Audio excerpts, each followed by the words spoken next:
আমরা এই সরোয়ার্দী উদ্যানে অনেক কিছু হতে দেখেছি। আজকে কালের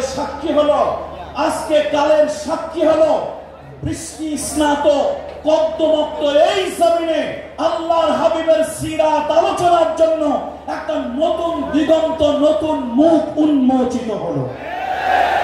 মুহাম্মদ রাসূলুল্লাহ সাল্লাল্লাহু আলাইহি ওয়াসাল্লাম তিনি শুধু একজন পয়গম্বর, ধর্মযাজক নন, তিনি রাষ্ট্রনায়ক, তিনি সমরনায়ক, তিনি ছিলেন বিশ্বের সর্বশ্রেষ্ঠ দার্শনিক, তিনি ছিলেন বিশ্বের অবিস্মরণীয় বৈজ্ঞানিক, যার তত্ত্ব, যার তথ্য, যার দর্শন আজকে সারা পৃথিবীর মানুষ চিন্তা গবেষণা করে হয়রান হয়ে যাচ্ছে।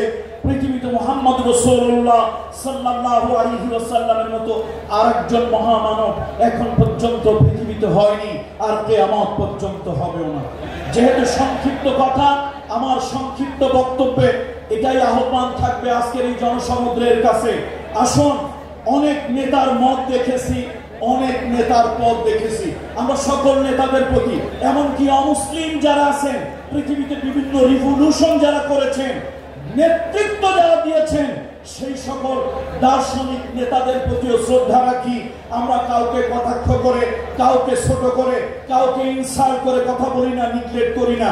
তবে একটা বাস্তবকে বাস্তব মেনে নিতে হয়। পৃথিবীর যারা ছিলেন অনেক নেতা দার্শনিক, চরিত্র উপরে ছিল ফিটফাট, মাগার ভিতরে ছিল সদরঘাট। কিন্তু একজন মহামানব যার চরিত্রের সার্টিফিকেট আল্লাহ তাআলা আরশে আজিম থেকে দিয়েছেন, ওয়া ইন্নাকা লাআলা খুলুকিল আযীম। সেই নবীকে আঘাত করলে আরশে আজিমে আঘাত লাগে, সেই নবীকে গালি দিলে আল্লাহর আরশে গিয়ে আলীর আঘাত স্পর্শ করে। কাফেররা বলেছিল আনতা মাজনুন লাস্তা মুরসালান। আল্লাহ তাআলা আরশে আজিম থেকে জানিয়ে দিলেন নুন ওয়াল কালামি ওয়া মা ইয়াসতুরুন। কাফেররা বলেছিল লাস্তা মুরসালান, আল্লাহ জানিয়ে দিলেন ইয়াসিন ইন্নাকা ওয়াল কুরআনিল হাকীম ইন্নাকা লামিনাল মুরসালিন।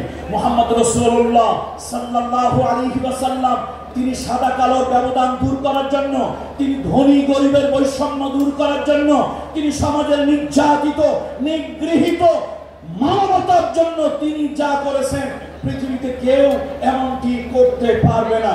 তিনি মদিনার রাষ্ট্রনায়ক হলেন, তিনি মদিনার রাষ্ট্রপতি হলেন।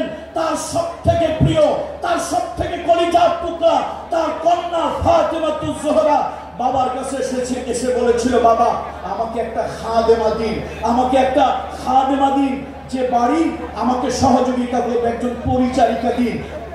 রাসূল আকরাম সাল্লাল্লাহু আলাইহি ওয়াসাল্লাম বলেছিল, মা আমি তো শুধু মসজিদে নববীর ইমাম নই, আমি তো শুধু নবী নই, আমি মদিনার বাদশা, মদিনার পরিচালক।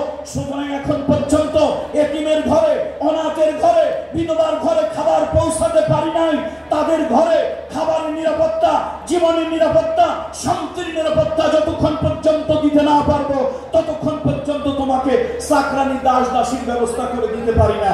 শিক্ষা নেন, কত নেতা নেত্রী এলো আর গেল, মাঝখানে সুইস ব্যাংকে টাকার পাহাড়ের উচ্চতা বেড়ে গেল। কিছু তো এমন আছে পারলে গোটা দেশটাই গিলে খেয়ে ফেলে।